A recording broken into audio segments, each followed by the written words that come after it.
Hey guys, this is editorial analysis for 6th October 2016. Today there was no important editorial in the Hindu newspaper as far as I thought. Let's go to the first editorial in the Indian Express. So yesterday we discussed how the income declaration scheme of the government has been a success.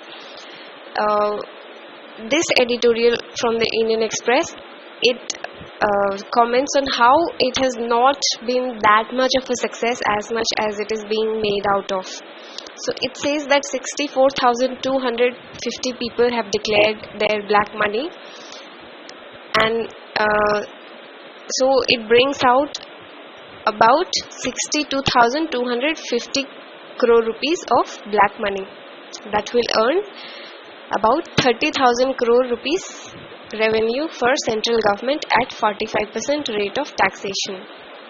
So the author here criticizes this. First of all, he says that that means that an average declaration per person is around 1 crore. This is very low because we often hear news of people being caught with hundreds of crores of rupees of black money. So this much of income declaration is very low and it should be higher. Secondly, last time such an income disclosure scheme was done, it was in 1997 and it was called Voluntary Disclosure of Income Scheme. It was an amnesty, that means lower tax rates applied on it. After that, the government gave an undertaking to the Supreme Court saying that it won't have an amnesty scheme again because it is unfair to the honest taxpayers. But this IAS, the one that was held this time, was even though it was not an amnesty,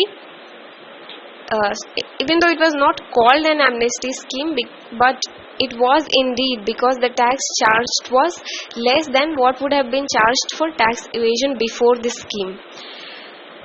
The tax was at 30% and the penalty for black money was 15%, making it 45%. The penalty, according to the author, should have been higher. Thirdly, the author estimates that the current size of black economy is 60% of our GDP, which sums up to around rupees 90 lakh crore in 2016-17, the financial year. So, the black income that has been declared makes only 0.7% of the black income generated this year. In 1997, it was 5% of the black income generated that year. Fourthly, government has said that it won't share the data collected during the scheme even with the comptroller and auditor general. But CAG has statutory powers to audit the government, and if the government doesn't share the data with it, it would violate those powers of CAG. Fifthly, see, round tripping can be done at 5 to 10% of tax rates only. So why spend 45%? Round tripping means a company a person says that, see, I'm a citizen of another country, another tax haven country, let's say Mauritius, etc. So, and from there they can route their investment to India.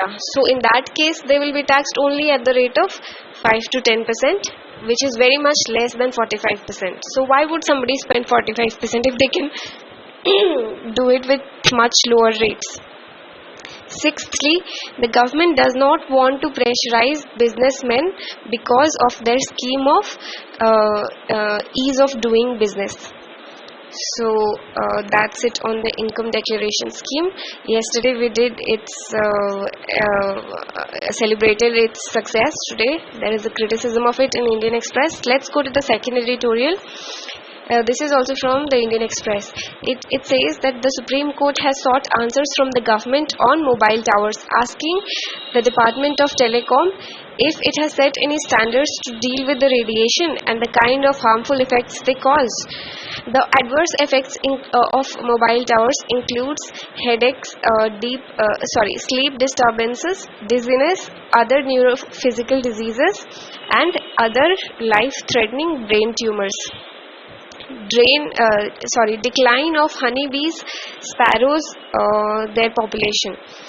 So it causes these problems in the environment and to the physique of human body.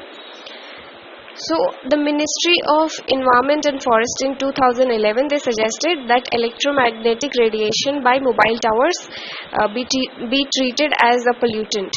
In 2012, Department of Telecom reduced permissible limits for towers to 10 times lower than those recommended by International Commission on Non-Ionizing Radiation Protection.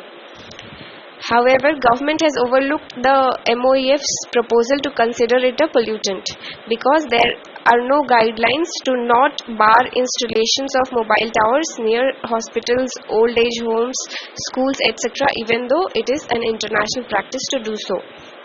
So that is on mobile towers. Let's move on to the third editorial. This is from Hindustan Times. This was on 3rd October, but I'm including it today. It talks about our relations with the Gulf countries, and we have invited the Crown Prince of Abu Dhabi as our guest on Republic Day. So this article discusses our relations with the Gulf countries. It says Gulf is home to 7 million Indians. In 2015-16, India's exports to the Gulf countries were $41.7 billion and bilateral trade was $97.4 billion. The Gulf countries are Saudi Arabia, UAE, Oman, Bahrain, Kuwait and Qatar. In case you didn't know that, even I didn't know that these are the countries that are called Gulf. To be exact, Saudi Arabia, UAE, Oman, Bahrain, Kuwait and Qatar. Thirdly, we get 52% of our remittances from the Gulf nations. This was a statistics by Moody, the research body. Fourthly, they are the key source of India's steady oil imports. Fifthly, they also denounce terrorism. Sixthly, UAE has promised to invest $75 billion in our country for infrastructure development. So this is a very important editorial on Indo-Gulf relations. Since the last in 2014 and 15, I saw that they have repeatedly asked on our relations with Africa. So maybe from now on they'll ask with some other regions like Gulf. So that's why they become very important. On that note, we will move on to the fourth editorial. This is from the Business Line, and this also, it talks about our relations with our Asian countries and especially Myanmar. So this author, he's a diplomat, the one who has written this article. He first talks about our relations with the SAARC countries and the other nations in Asia. He says that India has got the support of Afghanistan, Bangladesh, Bhutan, Sri Lanka and Maldives on the whole SAARC thing in Islamabad. We all know that. So he says that from now on we must focus on BIMSTEC, which does not include Pakistan. BIMSTEC includes India, Nepal, Bhutan, Bangladesh, Sri Lanka, Myanmar, Thailand. BIMSTEC includes India, Nepal, Bhutan, Bangladesh, Sri Lanka, Myanmar and Thailand. We also invited our BIMSTEC partners to meet with the leaders of Russia, China, Brazil and South Africa at the Goa summit, thus undermining Pakistan among our eastern neighbors. So that is the kind of importance that BIMSTEC neighbors have acquired for us. Also, developing a quadrilateral corridor across India, Sri Lanka, Maldives and Seychelles can strengthen this effort in isolating Pakistan. We also have to do the same for a grid between Iran, Afghanistan and India. So that we could completely isolate Pakistan in the region. And we already saw in the previous editorial that how we are trying to make good relations with the Gulf countries. We have also invited their Crown Prince for our Republic Day. Now in this editorial, let's focus on Myanmar. Why we should make good relations with them, why they are so important for us in the neighborhood and what we are doing wrong. So the author says that they are a little bit unhappy with us recently because of our cross-border strikes against the National Socialist Council of Nagaland, Khaplang, NSCN separatists on their soil. So we conducted a cross-border strike against the NSCN-K separatists on their soil without their prior approval. we didn't seek Myanmar's prior approval on this issue. They have cooperated with us for counter-terrorism operations on their soil in the last 2 decades. The work on India-Myanmar-Thailand Friendship Highway is also tardy. It is not progressing well. New Delhi is also thinking to fence the Indo-Myanmar border, but there are several tribes on the border that share relatives on each side, and they move freely, and fencing the border would obstruct their movement and their day-to-day trade. So probably it's not a good move, but New Delhi is still thinking about it because there is a huge smuggling of Chinese products in India through that border.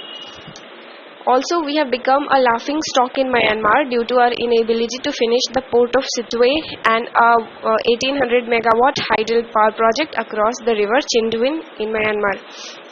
So these are some of the issues that we need to deal with immediately to improve our relations with Myanmar. So that's it for today. 6th October 2016. Thank you.